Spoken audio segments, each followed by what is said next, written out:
पिछले एपिसोड में हमने वीरांगना रानी लक्ष्मीबाई के शौर्य और पराक्रम पर उनके द्वारा दिए गए बलिदान पर चर्चा की थी।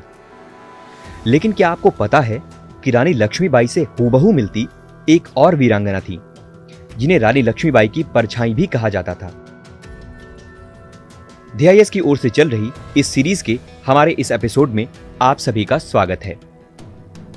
तो आइए चर्चा करते हैं उस महान दलित वीरांगना की जिसने रानी लक्ष्मीबाई के साथ कंधे से कंधा मिलाते हुए फिरंगियों को चुनौती दी, जिसका नाम है झलकारी बाई। झलकारी बाई का जन्म 22 नवंबर 1830 को झांसी के निकट भोजला गांव में हुआ था। बड़ी ही कम उम्र में उन्होंने घुड़सवारी, शस्त्र चलाना और योद्धा की तरह लड़ना सीख लिया था। उन्होंने अपने पति पूरन कोरी से तीरंदाजी, कुश्ती और निशानेबाजी का भी प्रशिक्षण लिया।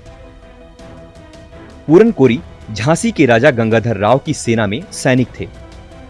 झलकारी बाई अपने पति के साथ ही झांसी के महल में जाया करती थी और सेविका की तरह कामकाज भी किया करती थी। लेकिन जब रानी लक्ष्मीबाई को उनकी योग्यताओं के बारे में पता चला, तब वे दोनों अच्छे मित्रों की तरह रहने लगीं और कई मतों के अनुसार झलकारी बाई की कदकाठी और चेहरा काफी हद तक रानी लक्ष्मीबाई से मेल खाता था। अपने कौशल से जल्द ही झलकारी बाई ने रानी लक्ष्मीबाई द्वारा तैयार की गई महिलाओं की सेना दुर्गा दल में एक पद हासिल कर लिया और कई मौकों पर वे रानी लक्ष्मीबाई की तरफ से दुर्गा दल के महत्वपूर्ण निर्णय लिया करती थीं।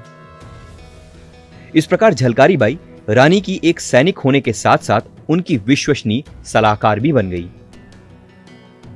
1857 की क्रांति में उन्होंने झांसी के इसी महिला सेना का नेतृत्व किया था।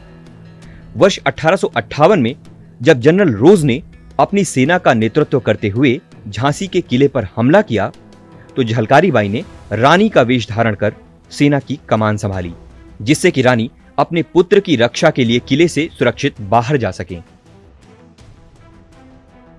रानी के वेश में उन्होंने अंग्रेजों को कड़ी टक्कर दी, किंतु इस लड़ाई में उनके पति पूरन कोरी शहीद हो गए। ये सुनकर वे दुखी हो गईं और एक घायल बाघिन की तरह अंग्रेजी सेना के एक एक सैनिकों को मार गिराने लगीं। कुछ किंवदंतियों का कहना है कि वे अंग्रेजों से लड़ते हुए रणभूमि में ही शहीद हो गईं। वहीं कुछ अन्य किंवदंतियों के अनुसार अंग्रेजों ने उन्हें कैद कर लिया था, जिसके बाद उन्हें रिहा कर दिया गया और वे 1890 तक जीवित रहीं और रानी लक्ष्मीबाई के साथ साथ उनके भी शौर्य और पराक्रम के चर्चे हर ओर रहे। झलकारी बाई की वीरता और बलिदान आज भी बुंदेलखंड के लोगों की लोक स्मृति का एक हिस्सा हैं।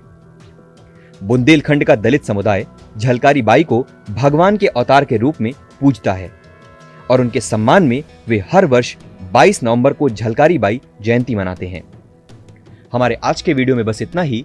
मिलते हैं एक नए टॉपिक के साथ एक नए वीडियो में।